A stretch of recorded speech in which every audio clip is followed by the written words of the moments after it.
আসসালামু আলাইকুম। আজকে যারা পুলিশ কনস্টেবল লিখিত পরীক্ষা দিয়ে আসছেন তাদের এখানে এই সরলটি আসছিল। তো চলেন এই সরলটি সমাধান করে দেখা যাক। তার পূর্বে একটি কথা ছিল, সেটা হচ্ছে দেখেন, আমি পার্ট 2 এ যে আজকের প্রশ্ন সমাধানের পার্ট 2 এ আমি এই প্রশ্নটা সমাধান করেছিলাম ফিল ইন দ্য ব্ল্যাঙ্কসের।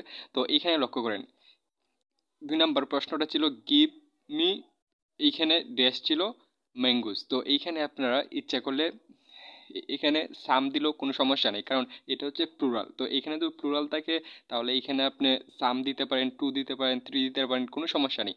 তো প্রশ্ন যেহেতু সাম ছিল, তো সাম দিলে ইনশাল্লাহ প্রশ্ন হবে, কোনো সমস্যা নেই। তো আশা করি বুঝতে পেরেছেন। তো চলেন আমরা কি করি, এই সরলটা সমাধান করি। তো এখানে আমাদেরকে সরল সমাধান করার পূর্বে দুইটি বিষয় জানতে হবে। এক হচ্ছে আমাদের ফার্স্টে প্রথম বন্ধনীর কাজ করতে হবে, এটা হচ্ছে একটা বিষয়।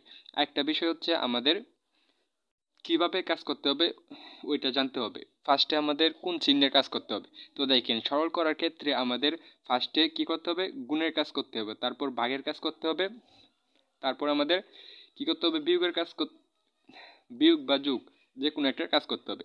তো এইখানে আমাদের ফাইনালি কথা হচ্ছে ফার্স্টে আমাদের গুণের কাজ করতে হবে, তারপর হচ্ছে ভাগের কাজ, তারপর যোগ বা বিয়োগ, যেটাই করি কোনো সমস্যা নেই। তো এইখানে দেখেন, তো আমাদের ফার্স্টে প্রথম বন্ধনীর কাজ করতে হবে। তো এখানে লক্ষ্য করেন প্রথম বন্ধনীতে আমাদের কি কি দেওয়া রয়েছে। প্রথম বন্ধনীতে দেখেন আমাদের ফার্স্টে এখানে গুণ দেওয়া রয়েছে, এখানে বিয়োগ, এখানে গুণ। তো আমরা ফার্স্টে কিসের কাজ করব, আমরা ফার্স্টে গুণের কাজ করব। তো গুণের কাজ যদি এখানে করি তাহলে আমরা এখানে কত পাবো, যদি গুণ করি এখানে লক্ষ্য করেন, এখানে কিন্তু আমাদের ফার্স্ট বন্ধনীর কাজ একেবারেই শেষ হয়ে যাচ্ছে না, ওই জন্য আমরা দ্বিতীয় বন্ধনী দিয়ে রাখলাম, এখানে ফার্স্ট বন্ধনী দিব। তো লক্ষ্য করেন এইখানে জাস্ট আমরা এখানে কি করব, এটার সাথে এটা গুণ করব, এটার সাথে এটার গুণ। কারণ হচ্ছে দেখেন, আমাদের ফার্স্টে গুণের কাজ করতে হবে। তো আগে যদি আমরা বিয়োগ করে দিই যে 8 থেকে যদি 7 চলে যায় তাহলে 1 থাকবে, কিন্তু এটা হবে না, কারণ হচ্ছে ফার্স্টে আমাদের গুণের কাজ করতে হবে। তো আমরা যদি 8টা গুণ করি, 8টা আমাদের হবে 64। তো এইখানে মাইনাস ছিল, মাইনাস, এইখানে যদি আমরা 7 দিয়ে 9কে গুণ করি তাহলে কত পাবো, 7 9 63, এখানে আমরা পাবো 63। তো আমরা প্রথম বন্ধনী দিয়ে দিলাম, দেওয়ার পর এখানে ছিল 40 মাইনাস 6, এখানে ছিল দ্বিতীয় বন্ধনী ভাগ 17। তো এখন লক্ষ্য করেন, আচ্ছা ফার্স্ট বন্ধনীর কাজে কিন্তু আমাদের ফার্স্টে শেষ করতে হবে, তারপর হচ্ছে আমরা দ্বিতীয় বন্ধনীর কাজ শুরু করব।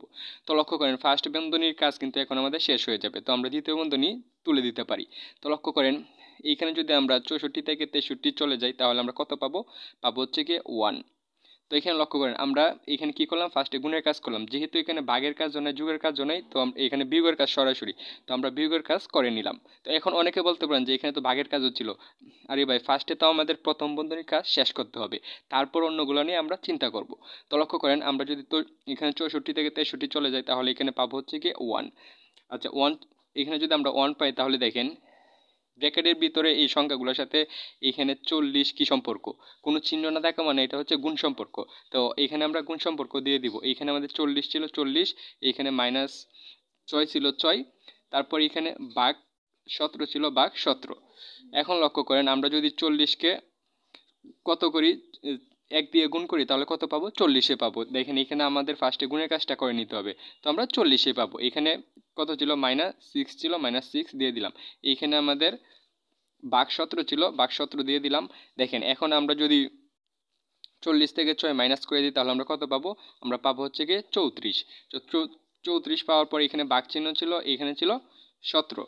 তো এখন লক্ষ্য করেন আমরা যদি 34কে 17 দিয়ে ভাগ করি তাহলে আমরা এখানে কত পাবো, 34কে 17 দিয়ে ভাগ করলে আমরা পাবো এখানে 2। তো 2 হচ্ছে আমাদের কি, এটার সরল করে পেলাম। তো যাদের আনসার 2 হয়েছে তাদের মেটটি হয়েছে। আসসালামু আলাইকুম প্রিয় চাকরি প্রত্যাশী ভাই ও বোনেরা।